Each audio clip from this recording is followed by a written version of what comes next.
Namaste. Hari Om. I take a great pleasure in welcoming you to this national webinar series on Yoga Ramayana Vishwa Kosha history. Continuing our series with the women characters in Ramayana, we have Dr. Divya Keshavamurthy ji to speak about the women character Tara. Namaste, Hari Om. Welcome to this 108 days webinar of Yoga Ramayana Vishwa Kosha history, celebrating the glory of Ramayana. In our continued series of speaking about the women characters in Ramayana, today I will be speaking about the female character Tara. The progress of a nation is with its treatment towards women. This is not only in India. This rule applies to world all over. And this is very rightly said by Swami Vivekananda. A country's honor of having a perfect status quo or worthy of considering the civilized lies in the position ascribed to the women in the society. Defining the position of women held in ancient India in accordance with staunch male oriented scriptures like Vedas, Upanishads, Puranas, Manusmritis, and our religious epics. This is very complicated. She, in these scriptures, is both the cherished and the criticized creature. Until the emergence of the feministic thoughts, the patriarchy of India treacherously hoodwinked the women folk to be the slaves, ascribing certain qualities such as sacrifice, devotion, obedience, politeness, selflessness, husband worshipping, tenderness, and patience. Girls are supposed to be in the custody of their fathers when they are children. And when they become women, they must be under the custody of their husbands, especially when married, and under the custody of her son when widowed. In no circumstances she is allowed to assert herself independently, and it is the duty of all the husbands to exert total control over their wives. Even physically weak husbands must strive to control their wives. Women in literature through the centuries have been portrayed as the mythic models, especially from Ramayana and the Puranas. If we look, for instance, Rama's Sita, Ravana's Mandodari, Gautama's Ahalya, Bali's Thara, and in Draupadi in Mahabharata, Shakuntala in Abhignana Shakuntala, they stand for prototyping the ancient Indian women's pitiable positions. Role models are extremely important for today's generation, and the population is constantly struggling to find a worthy personality to follow. However, sometimes we forget that role models don't live throughout our lifetime. They just have to be the paradigm of the ideals that we look for, and thus overlook the multiple chapters of history behind us that have been long forgotten but carry exactly what we need. From Sita and Tara, they both are queens, but one is more recognized than the other. If we look at Draupadi and Satyavati, they again are both the queens who rose above the condemnation they faced and manipulated their own stories. Both these epics, Ramayana and Mahabharata, are filled with the kind of fiery, yet calm, bold, yet compassionate women that we are looking for. Many female characters have been overlooked or constantly underappreciated for their determination and sacrifices they made.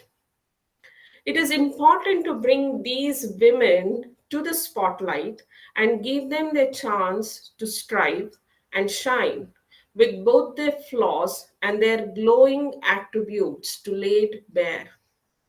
Their stories have been twisted, manipulated over the years, portraying them in unfair depictions. When we see in Ramayana, Sita is portrayed as the meek, obedient wife, while Kaikeyi has the misfortune bringing matriarch. Their stories are told by Valmiki and Vedavyasa, the two poets living on the edge of society, as honest record keepers, time, human history, and wars.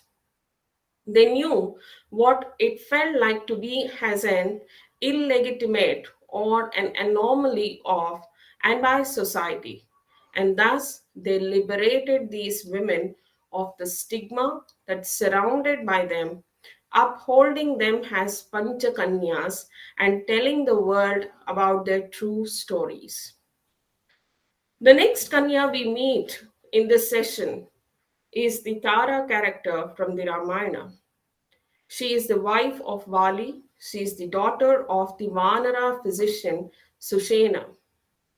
The Vanaras are the most fascinating people in the Ramayana. They are actually Vana Nara, that means forest people. As we go deeper into the Ramayana, the story of the Vanaras before Rama had arrived at Kishkinda, and it has enough depth and drama to be made as another epic. In Ramayana, Vali is also known as Bali. He was the ruler of Vanara kingdom known as the king of Kishkinda. Vali ruled the kingdom of Kishkinda for a long time very truthfully. He was blessed by Brahma with the ability to obtain half the strength of his opponent. Vali was invisible during the Treta Yuga.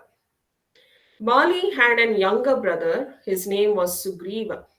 He also lived in Kishkinda and he used to assist Vali. In the epic Ramayana, Sugriva is known as the survivor, while Vali is known as an idealist. This is how their characters are being represented. The Telugu Ranganatha Ramayana has even more an interesting account of this female character that we are describing, Tara, and about her origin. Tara's origin aligns her most closely with the Ahalya by depicting her as not born out of women. In this account, Tara is said to have emerged along with the other Apsaras during the churning of the ocean of Amrita, the nectar of immortality. Tara was then gifted to Vali and Sugriva for the help they had given for the gods. Subsequently, Sugriva married Sushena's daughter Ruma. This is one version. In the another version, in the Thai Ramkin, it states that Vali was given a trident and Sugriva got Tara. But Vali snatched her away and married her. In another version, it is said Tara was loved by both Bali and Sugriva, but she reciprocated love only towards Sugriva. There are various references in different versions of Ramayana which talks about this love triangle of a woman and the two men who loved her. The whole love and the alley wouldn't be possible if they were not apes. This all started in the childhood days of Bali and Sugriva. The novel follows them as they come in contact with the Tara, the daughter of the Vaidya Sushena, who treats Bali after a serious injury. With Sugriva falling head over heels in love with Tara, but Tara gets married to Vali, the king of Kishkinda, and has a son by named Angada, who becomes an instrumental figure in Rama's fight against Ravana. So a vicious cycle is set in motion a near constant conflict of interest and desire. The real upheavals in Tara's life began as a fight between the brothers.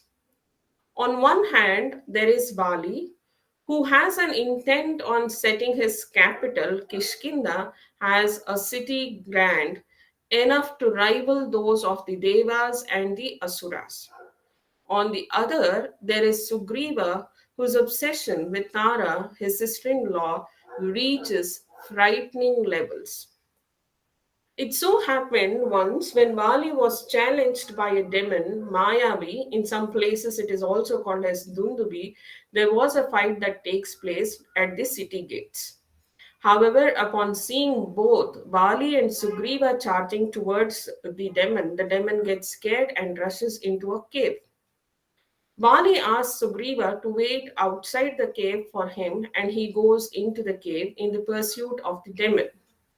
After much waiting, also, Bali does not come back, and Sugriva starts hearing some demonic screams. And upon seeing the blood oozing from the mouth of the cave, he is heartbroken. He assumes his elder brother Bali is died in this combat and closes the cave with a huge boulder. After 28 months, Sugriva's advisors thought Vali had surely died and seals the tunnel, and they crowned Sugriva as the king. Sugriva doesn't immediately accept this kingship. He goes back to Kishkinda, and based on the advisors and assuming that Vali has died, he assumed the throne. And at that time, he also accepts Tara as his second wife. His first wife is Ruma, and this was the custom at those times. However, many days later, Bali returns back. He returns back victorious, but he is a very hot headed king. He had a very short temper. He is seeing Sugriva acting as a king and his wife Tara sitting by his side. His angriness is multiple. He assumes that his brother has betrayed him. So Bali banishes Sugriva, making his brother as one of his most bitter enemy. In this story, one might see that Vali's rage, mistrust, Sugriva's wrong accusation becomes the start of feud between the brothers. Vali emerges as one of the most physically powerful characters of Ramayana, though it is still unknown whether he has an emotional intelligence, goodness, or loyalty to match that kind of physical strength. While Sugriva is not that physically stronger as compared to his own brother Vali, but he definitely demonstrates an exceptional loyaltiness. He did exactly what his brother asked him to do. He consulted his advisors before taking action to fill the Vali's role as a king. Vali allowed his emotions to overpower his thinking. At least in Hanuman's presentation, there's no indication that Sugriva was indeed trying to bury Vali alive or set up the crown.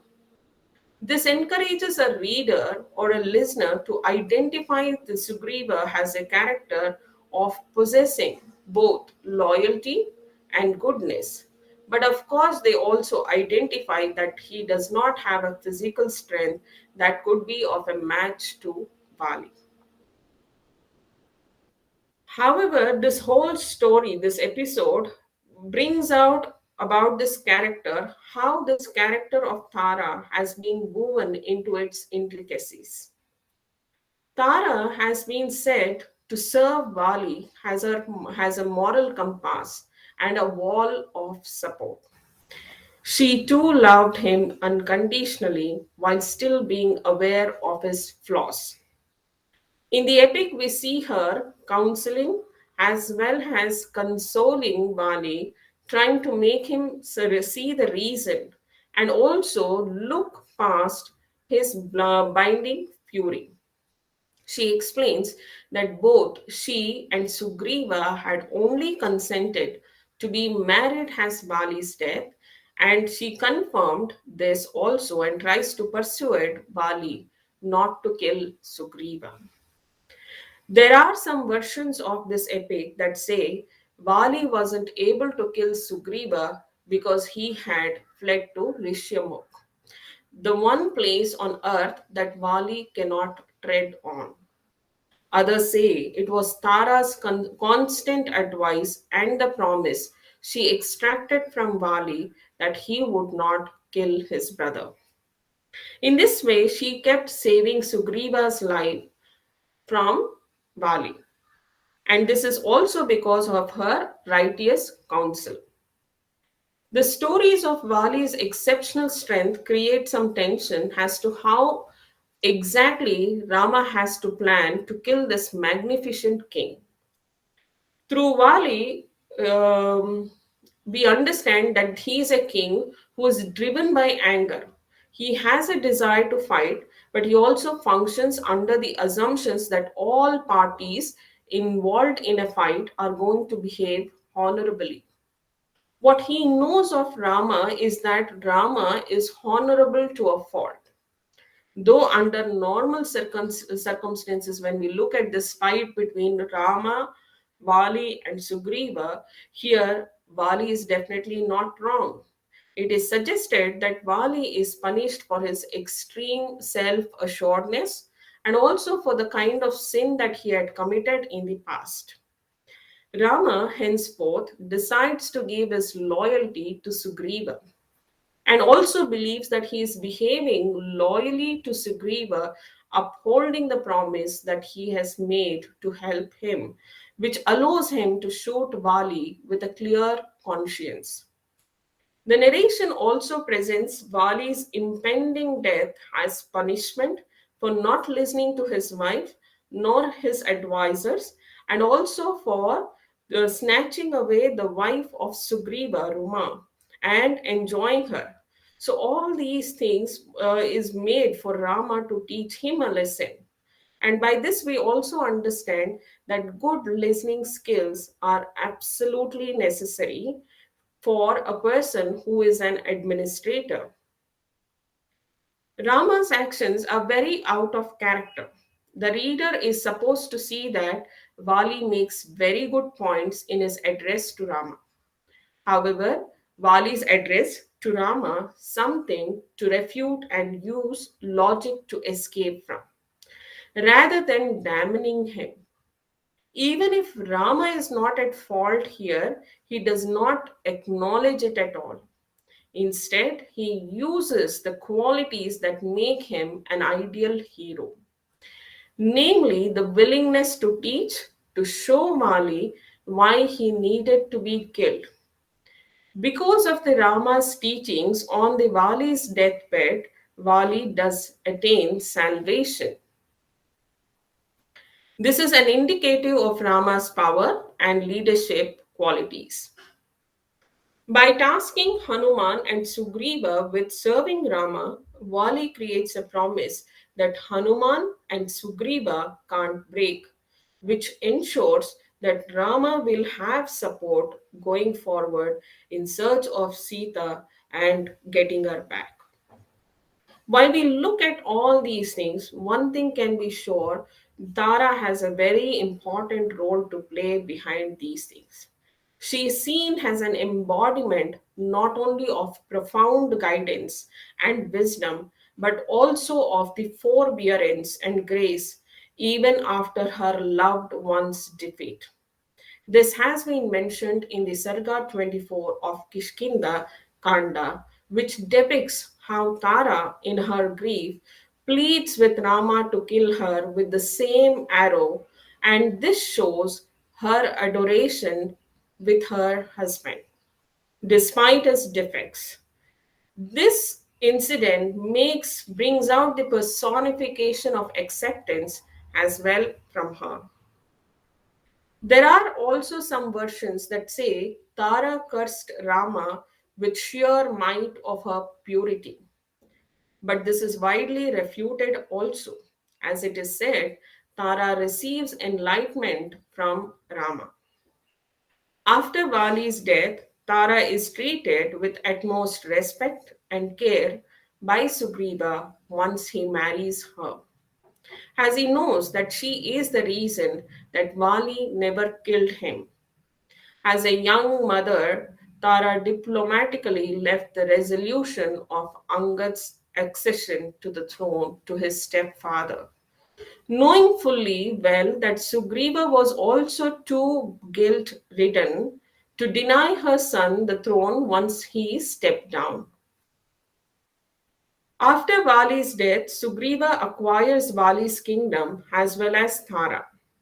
The Ramayana does not record any formal marriage or any ritual purification like the trial by fire Sita had to undergo, which is reacquired by Rama from Ravana.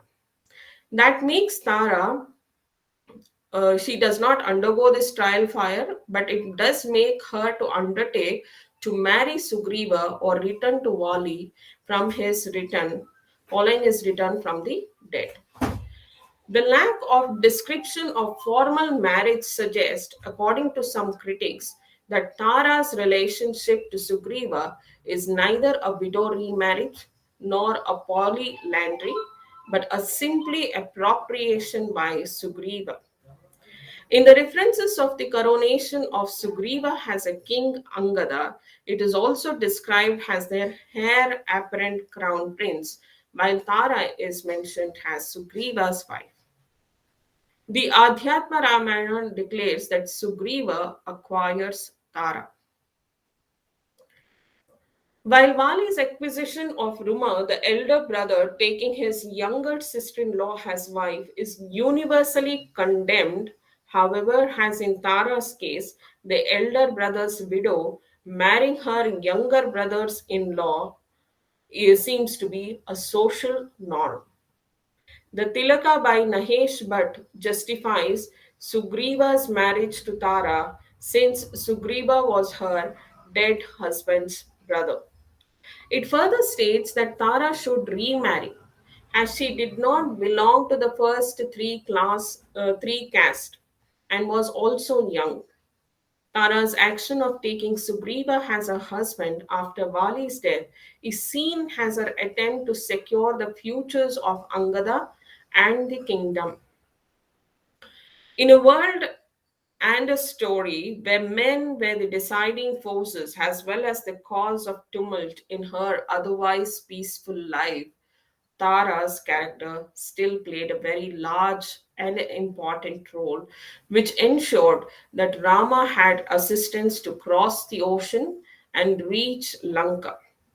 She was the one who cautioned Sugriva to start the search for Sita, and she made Sugriva immediately set him on this venture of helping in Rama to find Sita. She was also the one who cautioned Sugriva to start the search for Sita immediately instead of lounging about where Lakshmana attacked Kishkinda. She, along with Mandodari and many others, showed that widow marriage was not a taboo of those times, which makes us wonder that if a Panchakanya, a chaste woman, was still considered so after the widow remarriage, why it became a stigma later on. Thus, the lives of Panchakanya are nothing but balance sheets of inhumanity women have faced and how they rise above defying all the odds. Tara is a woman of unusual intelligence, foresight, and self confidence. Tara, in particular, comes across as a brilliantly three dimensional woman. In the Mahabharata, she is called Sarvabhuta Ratagna, able one who is able to understand the language of all the creatures. In the Kishkinda Kanda of Ramayana, we see her warning Vali against Sugriva when he comes to challenge Vali for the second time. Appearances are deceptive, she points out. Normally, no contestant returns to the field so soon after having been soundly thrashed. Moreover, she says she has heard that Rama, the prince of Ayodhya, has befriended him. She urges Vali to anoint Sugriva as the crown prince and live in peace with him. But still, Vali refuses to listen to her. Vali, in the Mahabharata account, suspect that Tara might be favoring Sugriva and therefore rejects her advice. By brushing aside by her wise warning, he walks into the Rama's arrow, as he himself admits while he is dying. He pays a very fine tribute to his wife, imploring Rama to ensure that this tapaswini Tara not to be insulted by Sugriva, and advises Sugriva to follow Tara's advice unquestioningly. Bali further says that she is skilled in assessing a situation and deciding what action should be taken. She never judges the merit of anything wrongly. This nature of Tara can be observed after Vali's fall, as she not only rallies the fleeing subjects but also shows a great political sagacity. And also after Vali's death, when Hanuman asks her to stop grieving and place her son Angada on the crown, she does not do so. She says, since Sugriva is alive and he is the brother of Vali, he has to be on the throne. So, in this way, she shows the merit of doing things in the most righteous manner. The strength of her personality in facing up the prince of Ayodhya is strikingly portrayed when she rushes to Rama and, in an extremely forcible speech, she puts the demand that she is also killed by Rama with that same arrow. In the Krittiva's Bengali Ramayana, Tara curses Rama to be slain by Vali in the future birth. And this is confirmed by Mahanataka and Ananda Ramayana, where the hunter who causes the Krishna's death is a Vali reborn. In several vernacular versions of the epic, it is said that Tara also curses Rama that he will not be able to enjoy the company of Sita for a long time. The Tara's upbraiding elites Rama's assurance that Sugriva will protect both her and her sons as Sugriva's shield while ensuring that her son Angada becomes the crown prince. In the Mahabharata, there is a very interesting statement in the Vanaparva that Vali and Sugriva fought over a woman. Surely that woman was remarkable Tara, for the Ramayana tells us. When attendants report Lakshmana's arrival, Sugriva is so engrossed in Tara and not his original wife Ruma that he remains oblivious to this news. This idea is reinforced when we find that in the Balinese dancer Kevyar, Rama helps Sugriva get his lover, Devi Tara, back from his brother Suvali, as mentioned in both Risimha Purana and Mahanataka. When we speak of dharma, it is not some rule book which applies in same way to all the persons in all the circumstances. It changes as per time, it changes as per place, it changes as per person and the circumstances where it is exercised. And Hinduism is one such religion which can be called as an intelligent religion because it recognizes this. Vanara Dharma is very different from Manushya Dharma.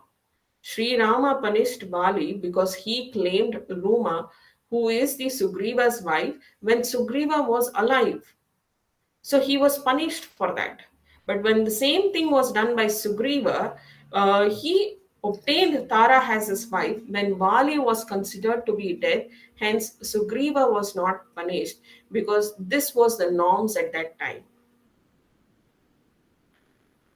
Vali and Sugriva are a Vanara family, and according to Vanara Dharma, a brother can be claimed to himself when his brother wife can be claimed to himself when his brother is not alive, and with the consent of her. Sugriva claimed Tara after Vali's death in the battle. Sugriva claimed Tara with her consent as well. So Rama did not punish him.